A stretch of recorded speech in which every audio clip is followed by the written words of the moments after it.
This is the NBA Week preview for the week of January 25, 2026.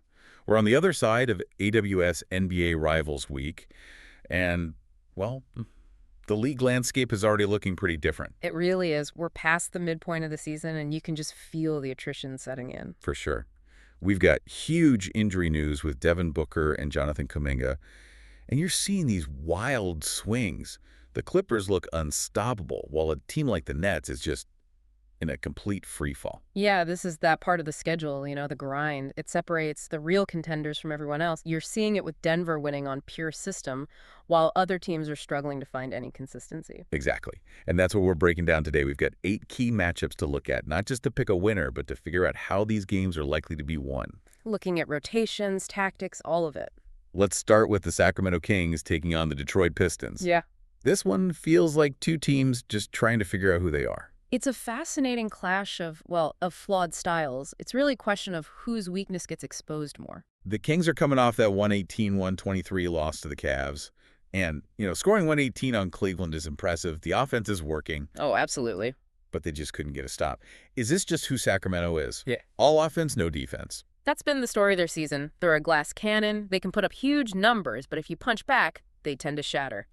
Giving up 123 just cancels out all that good offensive work. And now they face a Pistons team that just lost 104-111 to Houston. The number that has to be keeping them up at night is 32. That's what Kevin Durant dropped off. Right. So if you're the Kings, the game plan is pretty simple. You lean into the chaos. You trust your offense because Detroit struggles to contain elite scorers. So a track meet. Exactly. Yeah. Sacramento needs to push the pace and just run Detroit out of gas. For the Pistons, it's the total opposite. Their only way to win is to turn this into a slugfest, a real mud fight. But they've only shown flashes of that kind of defense. You can't just play hard for 5 minutes at a time. No, you can't. And that's the maturity gap. Detroit has to stretch those good defensive minutes out across the whole game. If they let Sacramento run, they just don't have the firepower to keep up. And there's pressure there, too. A young core just lost during Rivals Week.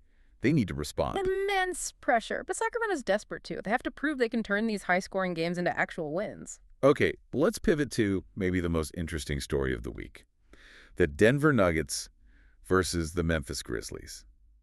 Everyone says Denver is depleted, but they just keep winning. It's an incredible run. 6 straight wins on the road, and they're doing it with a roster that, on paper, should not be beating a team like the Milwaukee Bucks. Right, that 102-100 win was a real eye-opener. And you look at the box score, it wasn't just Jokic. It was Julian Strawther leading the team with 20 points. And Schroeder's the perfect example of what makes Denver so good. Most teams, you lose your starters, the system falls apart. Yeah. With Denver, the system is so strong that a guy like Strawther can step in, run the sets, and drop 20 on a title contender. It's about their discipline, not just their stars. And you compare that to Memphis, who just lost to the Pelicans 127-133. Total chaos. It's a complete contrast. Yeah. Denver wins a grinder where the final score is 102. Memphis is in a shootout where they give up 133. So the whole game comes down to one thing. Pace. Can Memphis speed them up? That's the only question. Memphis wants to run. They want to tire out this Denver roster. If this game gets into the 130s, Memphis probably wins. But if Denver can slow it down and execute in the half court, their road discipline is just on another level. All right, let's move to a huge national TV game. Golden State Warriors versus the Minnesota Timberwolves. But the story here isn't the matchup. It's the injury report. Jonathan Kuminga is out. That's a massive blow. Ankle, knee. He's gone for the immediate future. He gives them that athletic pop they need. He does. Without him, the whole geometry of their offense changes. He puts pressure on the rim, and that opens things up for the shooters. So we know it's Steph Curry's team. But with Kuminga out, doesn't a ton of pressure now fall on Jimmy Butler? Oh, absolutely. His role has to change. He's already scoring 20 a game, but now he can't just play off of others. He has to be a primary creator, a primary initiator. He has to absorb all those touches. And he has to do it against Minnesota, of all teams. No. They are physical. That's the problem. Minnesota punishes you for being small. The Warriors are on a road trip. They're scrambling to figure out their rotations, and now they face a team that can just physically overwhelm them. It really feels like a stress test for their entire bench. 100%. This is where we find out if their depth is real. If Curry and Butler aren't super efficient, who else is going to score? If nobody steps up, Minnesota can just grind them down by the fourth quarter. Staying out west, let's talk about a superstar battle.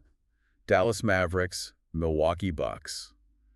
Luka versus Giannis. This is the main event, for sure. Two of the faces of the league. But their teams are in very different places right now. The Bucks are definitely hurting a bit. That 102-100 loss to a depleted Nuggets team at home, that one has to sting. It exposed some serious cracks. And it's how they lost. I mean, their defense couldn't get a stop against Julian Strawther in the clutch. Right. And if you can't contain Julian Strawther with the game on the line, how on earth are you going to stop Luka Doncic? That is a terrifying question if you're a Bucks fan. Luka finds a weakness, and he just exploits it relentlessly. And the Mavs are hungry. They're fighting for seeding. They know Milwaukee is vulnerable. For me, this whole game is about Milwaukee's clutch execution. Can they get a stop against a superstar? Can they run a play without a turnover? It's a bounce-back test, then. It's a huge test. If they lose this one at home, the narrative around them starts to get very, very negative. Let's shift over to the top of the power rankings. We've got the Toronto Raptors taking on the Oklahoma City Thunder. Now, OKC is number 1, but things feel a little shaky. Shaky is a good word for it. They're number 1, yeah, but they just lost to the Pacers 114-117. And the way they lost is what's alarming. Shai Gilgeous-Alexander had 47 points in that game. 47, and they lost. That's the red flag. It's a massive red flag. When your superstar has a game like that and you still can't beat the Pacers, it tells you the offense has zero balance. They're completely over-reliant on SGA, and that is not a sustainable way to win. And now here come the Raptors, who just put the clamps on Portland, held them to 98 points. Toronto's defense is dialed in right now. They're playing with real intensity. So you have this great matchup of OKC's one-man show offense against a Raptors defense that is playing its best basketball of the season. I'm sensing some trap game energy here for OKC. It has it written all over it. If the Thunder think Shai can just drop 50 and they'll win, Toronto is disciplined enough to make them pay for it. The other guys have to show up for OKC. If they don't, Toronto could absolutely pull off the upset. Okay, let's look at the New Orleans Pelicans versus the San Antonio Spurs. The Pels are on fire offensively. They just put up 133 on Memphis. Yeah, they are very comfortable in a shootout. Playing fast, sharing the ball, they look confident. But the Spurs are the interesting part of this. The power rankings specifically call them out as rising. And that's a significant tag. It means they're shifting from just developing players to actually being competitive. They're executing. We're seeing real consistency. So how does a rising Spurs team handle an offense that wants to score 130? That's the test, isn't it? Do they try to outscore them or do they try to slow them down? I mean, what does rising actually look like against a team that's firing on all cylinders? I'm guessing if it becomes a track meet, the Spurs are in trouble. Almost certainly. New Orleans just has more guys who can score. But if the Spurs can impose their will, slow it down, execute their half-court sets, they've got a real shot. This is a measuring stick game for them. We have to come back to injuries because they're really defining this week. Miami Heat versus the Phoenix Suns. This game just feels heavy. It really does. It's all overshadowed by the Devin Booker news. Ankle injury, he's out.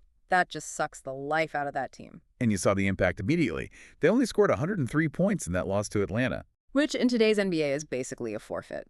Without Booker, that offense looked completely lost. I'm not sure where the points are going to come from now. But they're playing a Miami team that just got blown out by Portland, 110-127.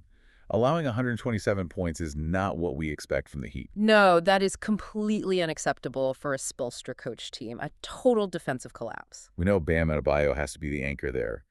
And Spoelstra called out Norman Powell, said he has a chip on his shoulder. Well, they need that. They need Bam to dominate defensively and Powell to be aggressive.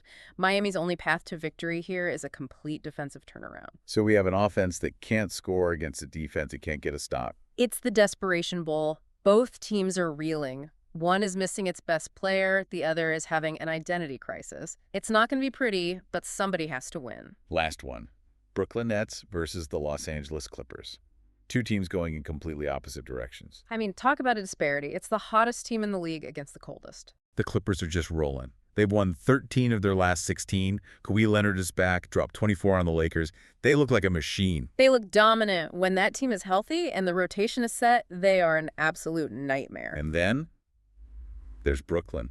Tough to watch. A double overtime loss to the Celtics, followed by a historic 54-point blowout loss to the Knicks. That is just a brutal, brutal stretch. The double OT game drains you physically.